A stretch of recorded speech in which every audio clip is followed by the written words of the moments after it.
Hi guys, welcome back to the channel. I'm Office Bloke Daz. I'm Office Bloke Aidan. Okay, we are on the sports edition. Sports is for you. Don't forget like and subscribe. Does help us grow. Does.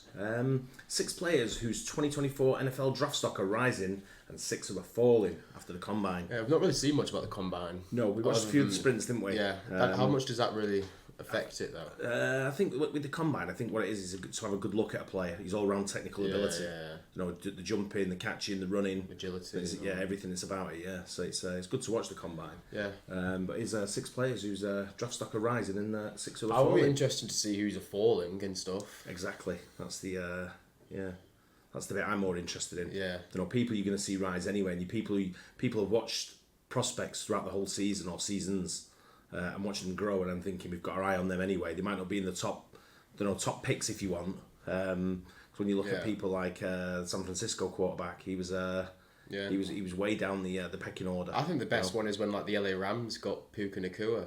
He was like in the 5th round or something. No one really found him. And then but people watch him, and they take the draft, they take the shot on them sort of thing, and they end up being superstars sort of thing. Exactly. So let's have a look anyway. Let's get into it. The NFL Combine can change someone's perception of you a whole dang lot. Yeah, that's perfect. That's the last one is the perfect one.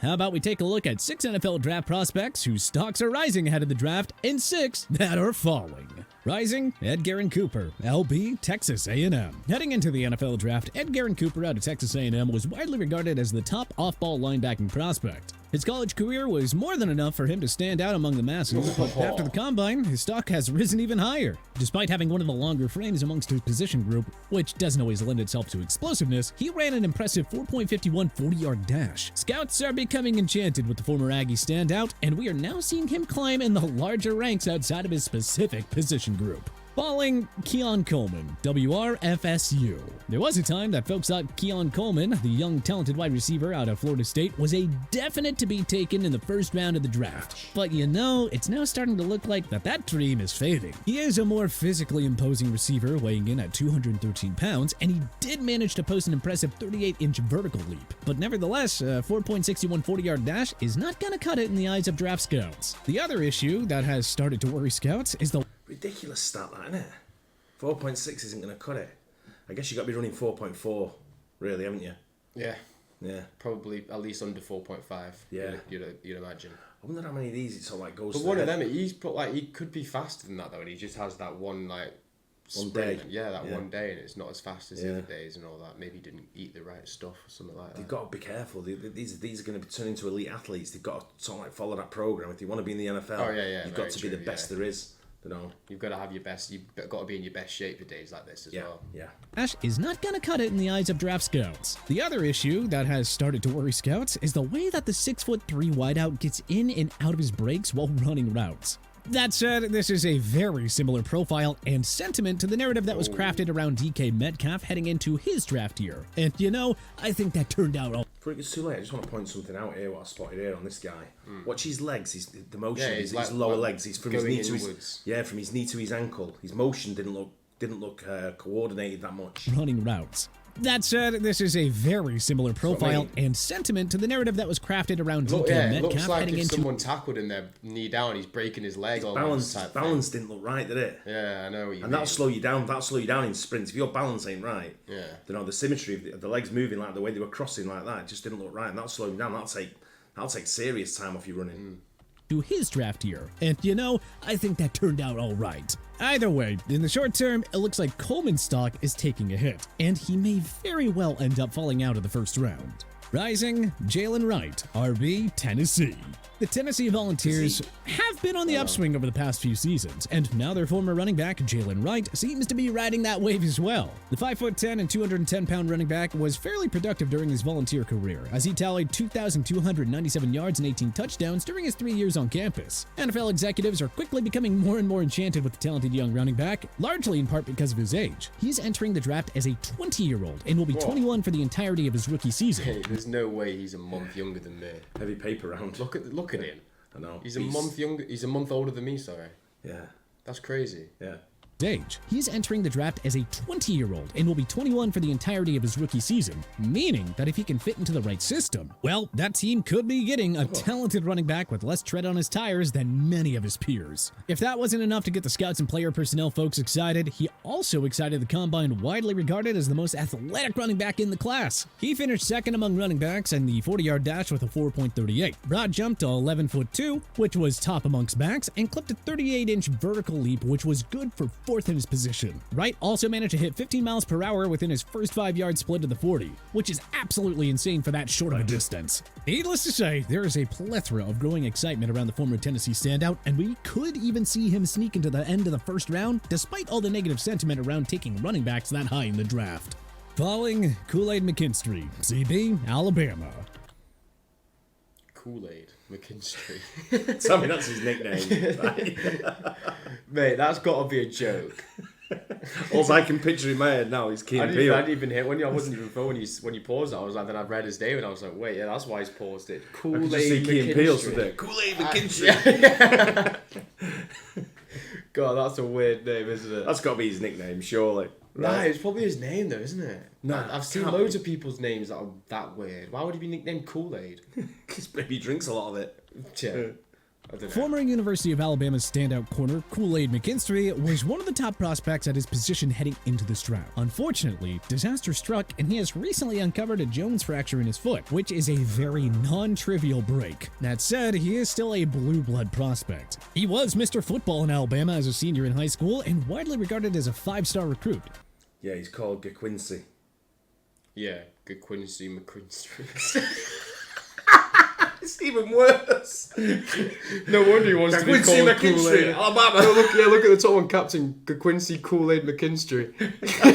That's the best name I've ever heard, right? That beats all the Key and Peele stuff all over. I know, yeah. That's class, that. Good Quincy McKinstry. That's funny, man. Something that he more than proved during his time as a member of the Crimson Tide defense. All things considered, he will still likely be among the top 2 or 3 cornerbacks taken in this year's draft. But sustaining an injury of that magnitude this close to draft definitely is not doing him any favors, and will have most certainly taken a chunk out of his draft stock. Rising, Brian Thomas Jr., WR, LSU.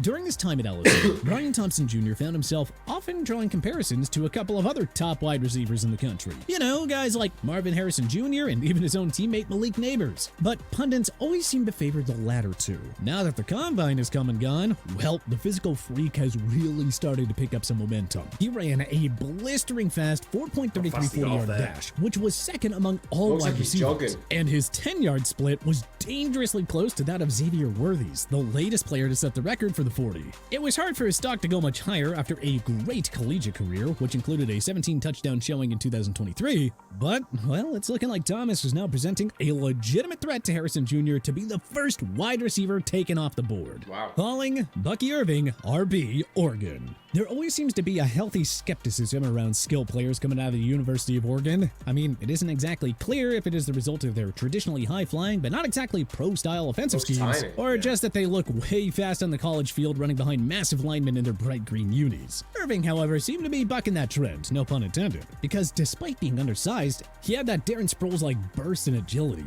Now, unfortunately, his chart has started to zag in the opposite direction after he finished with a 22.8% percentile athletic testing for his size, which unfortunately has really sent him plummeting down the draft boards. Rising, Cooper Beebe, OG, Kansas State.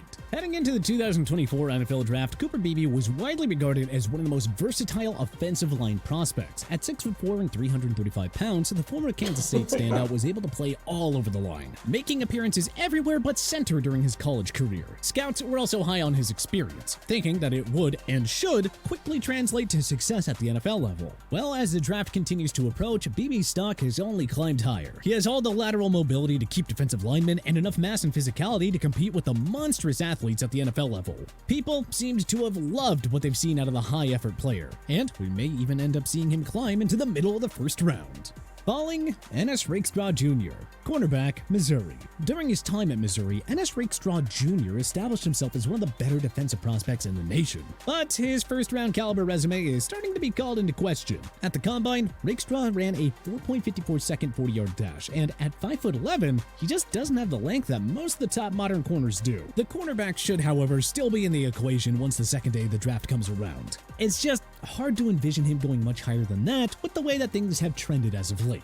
Rising, J.J. McCarthy, QB, Michigan. Every year, almost without fail, there's a player, usually a quarterback, who starts to skyrocket just ahead of the NFL draft. In 2024, that appears to be J.J. McCarthy. Scouts loved that he decided to throw at the Combine, since most of the highly touted quarterback prospects generally decline that option. But even better, McCarthy actually threw the ball really well too, which definitely helped. Why would they decline to take part in that? I was just thinking that. Yeah. In case they make a mistake and then the draft thing goes down? Maybe in case of injury as well. Yeah. Don't know. It just seems that the whole point of the Combine is to sort of like go through the whole, so like you say, the old. If I was like looking for a quarterback and they declined to start showing me how they throw the football. Well, you've had enough time. You've had enough time to watch them. No, but in person and all that, you like come to the Combine, just throw some balls. You have to And let like, us know, well, I'm too good for that. You have to let us know. Is it to do maybe injury? I don't know. They do want to start going like he's throwing a monster of a throw there. Yeah, true. Do we want to go out all that and blow the shoulder out before before the draft? It's only a month away, month and a half, isn't it? Yeah, fair enough.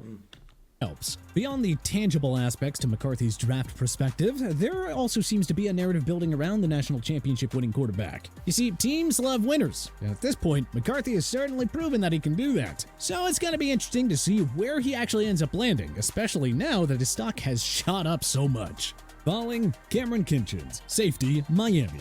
Kamren Kinchens' pre-draft process hasn't quite lived up to his career at the University of Miami. During his Hurricanes career, he finished with 98 tackles, 1 sack, and 2 forced fumbles, 26 pass defenses, and 5 tackles for a loss. Oh, and not to mention 11 interceptions, 2 of those which were returned for touchdowns. But his weak performance left scouts scratching their heads and put his stock way down. He ran a 4.65 second 40-yard dash, which was in the 18th percentile for his position group. Not exactly the kind of closing speed that you want to see from a safety that you're thinking of investing a high draft pick into. Rising, Bub Means, WR, Pitt. The case of Bub Means is an interesting one. He started his collegiate career at Tennessee playing cornerback before transferring to Louisiana Tech. Then ultimately, Pitt, where he developed into an impressive wide receiver prospect. During his last 2 seasons at Pitt, Means caught 68 passes and turned them into an impressive 1,122 yards and 8 touchdowns. And he really looked to be hitting his stride down the stretch of the 2023 season, despite very inconsistent quarterback play. He's still largely believed to be a day 2 pick, but his stock has been rising rapidly as his high aptitude coupled with his relative inexperience is an exciting premise to NFL teams who think that he has a lot of upside. Mel Kiper even spoke highly of him, saying, "I'm intrigued by Means. At the Combine, he measured in with huge hands, 10 1/8 inches, and long arms, 33 1/4 inches. And then he ripped off a 4.43 40-yard dash and a 39.5-inch vertical. I had around 4 grade on him coming into this week, but I want to go and study the tape. He has tremendous tools, even if he's still raw developing at the position." That sentiment seems to have resonated with a number of teams around the league too, and we may actually end up seeing the upstart wide receiver getting taken much earlier than the aforementioned 4th round. Falling, Bralen Trice, Edge, Washington. It makes sense that Bralen Trice wanted to enter the NFL draft as his stock was fairly high after the great season that he and Washington had, making it all the way to the national championship game against the University of Michigan. Now obviously, the game did not go how they wanted it to, but Trice still decided to try and capitalize on his momentum and declared for the draft. Unfortunately for Trice, he's entering the draft in a year that is chock-filled with talent at the edge rusher position, and it's one of the more challenging crops of players for him to differentiate himself from. Then to make matters even worse, he had a rather disappointing showing at the Combine. He came in weighing 30 less pounds than he did during season, dropping from 275 to 245, but his 40-yard dash came in at 4.72, which was the 2nd worst of his position group. Scouts have definitely started to sour on the former Husky standout, and he'll really need to rely on a team that trusts his tape and think that he fits their defensive scheme. But which NFL draft prospects do you think raise their stock the most? Be interesting to see with the draft. Yeah, You know, I am. it's, I'm quite excited for it. Yeah, looking forward to seeing it. We've never really sort of like got into it much, have we? No. Over the years, it's kind of a new thing to us. Because we never really know who they are because we didn't watch college. Yeah, but now we've been watching college. We know most of them are, or a lot of them are anyway. Yeah, some of them. But yeah, I remember going into. I've told this story before. I remember going into a bar in Houston, and it was like on I don't know what nights the draft's on, but it was like an odd night where you wouldn't expect the bar to be packed. Yeah. And I was over there. I walked in. I was like, "Gee, bar was packed," and I was like, "Wow, what's happening here?" Big screen down. I thought it must be a big game going on. I'm like, "Sure, I didn't see anything advertised." Asked the guy, "What's going on in here? It's that busy." He went, "It's the draft, the NFL draft." I was like, "Shit, it's busy just for the draft." He's like, "Oh, it's big stuff, mate. You know, it's Big day. You know, yeah. But the bar was absolutely mobbed. Yeah. Weird. It's quite cool. Yeah, but it's good to see as well. Yeah, It's good to see where these young kids are going. Yeah. What you've all worked for. Hope you guys enjoyed that. Don't forget to like and subscribe, please. Yep. See you on the next one. Cheers. Cheers.